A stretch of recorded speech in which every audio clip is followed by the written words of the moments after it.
हुकूमत ने chat GPT के इस्तेमाल से मुतल्लिक सारिफीन को खबरदार कर दिया। तफसीलात के मुताबिक हुकूमत ने सारिफीन को चैट जीपीटी का इस्तेमाल करते हुए हसास मालूमात शेयर न करने की हिदायत जारी करते हुए खबरदार किया है कि चैट जीपीटी में मैलवेयर और जालसाजी ईमेल्स पैदा करने की सलाहियत है। हुकूमत की जानिब से जारी एडवाइजरी में कहा गया है कि मसनूई जहानत की एप्लीकेशन चैट जीपीटी के जरिए धोखाधही ईमेल्स और मिस इन्फॉर्मेशन फैलाई जा सकती है।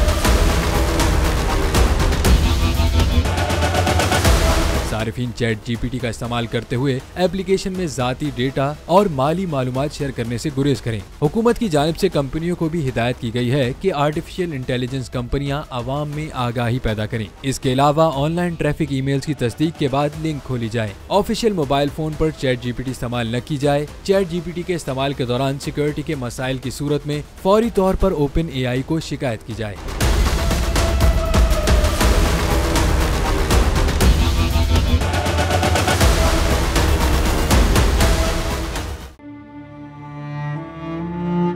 अवाम के लिए एक और मुश्किल, आटे की अदम दस्तयाबी पर अवाम परेशान। शदीद गर्मी में यूटिलिटी स्टोर्स के बाहर लंबी लंबी कतारें।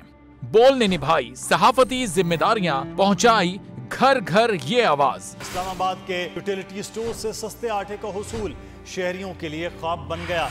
बोल न्यूज हकायक सामने ले आया है। आओ मिलकर आवाज उठाएं, पाकिस्तान को बदलें बोल के साथ। बोल बना अवाम की आवाज। अवामी शिकायत पर बोल ने किया मुताल्लिका इदारों से मुतालबा। सुबह 6 बजे से आकर ये लोग आटे का इंतजार करते हैं। 7 बजे आई और नहीं मिल रहा है आटा, पैसे नहीं होते थे उधारे लेकर आती हूँ। वो कहते हैं जी 7 खजूर लाजमी लें। हमारे पास आटे के पैसे नहीं होते तो खजूर कहाँ से लें?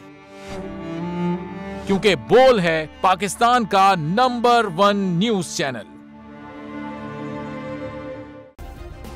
सब्सक्राइब करें और बेल दबाएं ताकि कोई खबर रह न जाए।